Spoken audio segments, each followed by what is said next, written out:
talking today with the one and only Ronny Craig. All right. So, Elvis Explosion. Right. You're the man with the plan.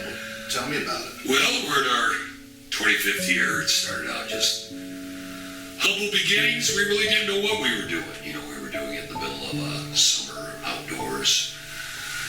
It rained, but we learned from the very first one. And then from that, it just expanded and it went further and further. And they got more steam. They had better entertainers, more prize money. You know, the bigger the money you put out, the better the entertainers come in, things like that. And every year we saw the audience growing more and more and more. So the more money that we made from the event, we just simply put it back into the event to make it bigger and bigger and bigger. And now, 25 years later, we're here. Why the cross? Right. Why the cross? Well, that's where I was from. I started out as an Elvis tribute artist. Back then, we didn't even call it, that word wasn't even used. It was Elvis impersonator. Now it's kind of taboo. I mean, I don't think it is, but a lot of people don't like using that word. So I was an Elvis impersonator back in 91, and I really had no idea what I was doing. I was doing singing telegrams, homemade jumpsuits, homemade wig, you know, cowboy boots spray painted white, that kind of stuff.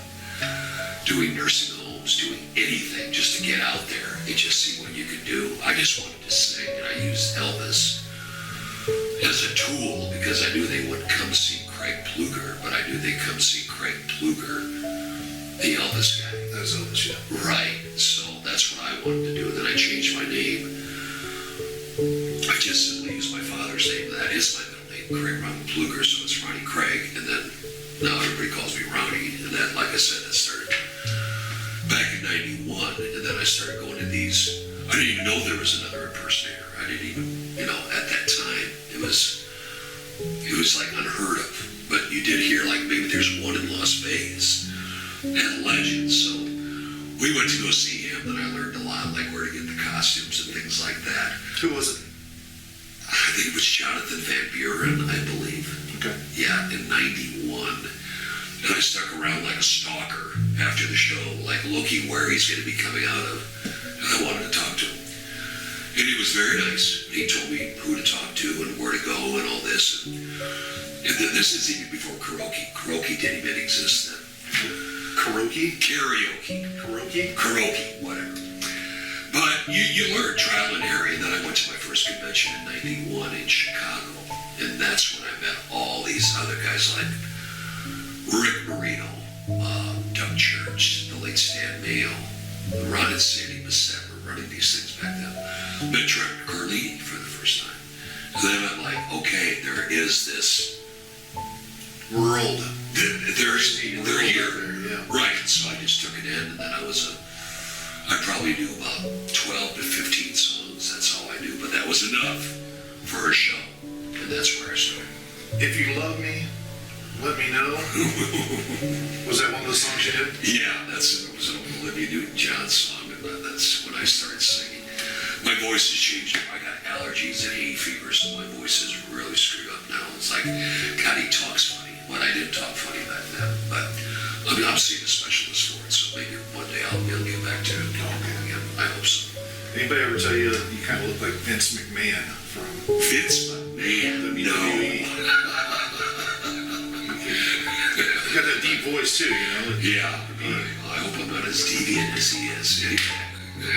He's a multi big time millionaire. Extremely shrewd businessman.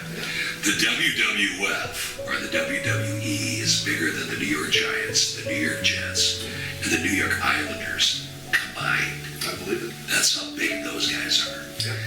And it's because of one guy's vision and dream, and, you know, he just took it to the limit. But I'm kind of digressing here, but getting back to Elvis Explosion. In 92, 93, I started doing these competitions, like, hey, I want to see how I measure up. Right. And of course, you have to have a little bit of a swagger. You have to have a little bit of an ego. You have to. I mean, even to think to put this suit on and approach like you think that you're going to be this Elvis guy.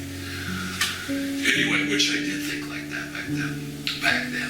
Anyway, so I went to Memphis, and I met the late Doc Franklin. Yeah. And he started doing these competitions. He was the guy that started doing all these competitions back in 1987. So I joined my first one in 91. I got in the finals. 93, I got runner-up. Anywhere where I'm going with all this is, I'm like, maybe you guys should start doing these, a competition like what you're doing right here, but doing all over the country. And, like that, it was just right in its infancy, all this tribute artist stuff, impersonator stuff. And there was no social media. There's just a handful of guys. Yep. But when I started doing my first one, the first Elvis Explosion in 98, at the Bikini Yacht Club in La Crosse, it was a big to-do, a lot of investing, and I didn't really have any money at the time. And when I say that, so I had mortgaged my home. When I say I mortgaged my home, I had it set up in case the show really took a dump that I could write a check. But I saw what Doc was doing, and I think with proper marketing, and if you're going to sell anything, you're going to sell houses or cars or anything, why not sell Elvis? Can you sell Elvis? And with the proper guys, it worked. But the very first year, I broke even. And I was thrilled just because I knew that I didn't lose, but I could learn from, where I'm going. But then the next year I met you. Was I there the second year? You were there the second year. We moved it in. Okay. And you won that competition, of course. But I'm like, okay, this is what we need right here. We need a guy like Reinfeld. And then, we've been friends ever since in business. So it's the power of one man. It's Elvis Presley. It's absolutely amazing. Yeah. Even 45 years after his death, what he's still doing today with all these Elvis tribute artists. So, through video, through CD, records, whatever, movies, Elvis is alive and well. Yeah, so this is 25 years. I mean, right. How, obviously, it's had to have changed. Yes. It's had to, kind of go through a metamorphosis just to keep up with the days and times. You learn from your mistakes in the competition. A lot of it's just common sense. What's the biggest mistake you've ever made? In business world or personally? Oh, I don't know. Having it outdoors without a backup plan. Yeah. And then a storm came, and then I was, That was year one. Yeah, that was year one, right? Okay. But it came right at the end of the event, so I didn't have to refund anything. I mean, as much as I do love Elvis and I love doing this kind of work, I mean, I'm a business person, I'm a businessman. I want to make money, and I want to do it right. And I want to make sure the fans are never going to come unless you give them the proper product. Right. If you give them the bang for the buck, they're going to come out. Okay. So it's all marketing. And if you're going to do it, I mean, like I said, you could be a real estate agent, you could be a car salesman, or an Elvis salesman. That's kind of what it is. So that's the way I look at it. So you're an Elvis salesman.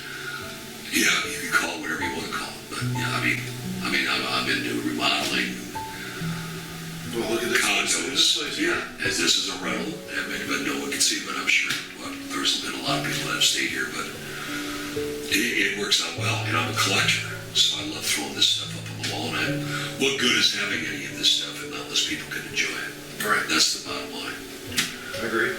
But this year, the 25th year, I'm going all over the board, so forgive me, but the first year, our first place was only $1,000. Right. Now we're at 25 grand.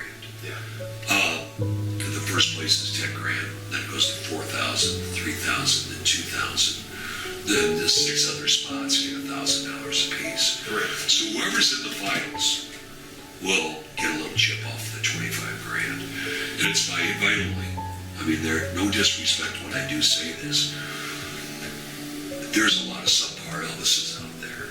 And it's a matter of interpretation. It's an opinion where one person might think, that guy is really good. Somebody might think that he's just one. Right. And so it's all up for interpretation. The beauty of it is there's only one Elvis Presley. Right. And he's the prototype. So how do we copy that guy? How do we emulate that guy? And you've seen a lot of these guys all over the world.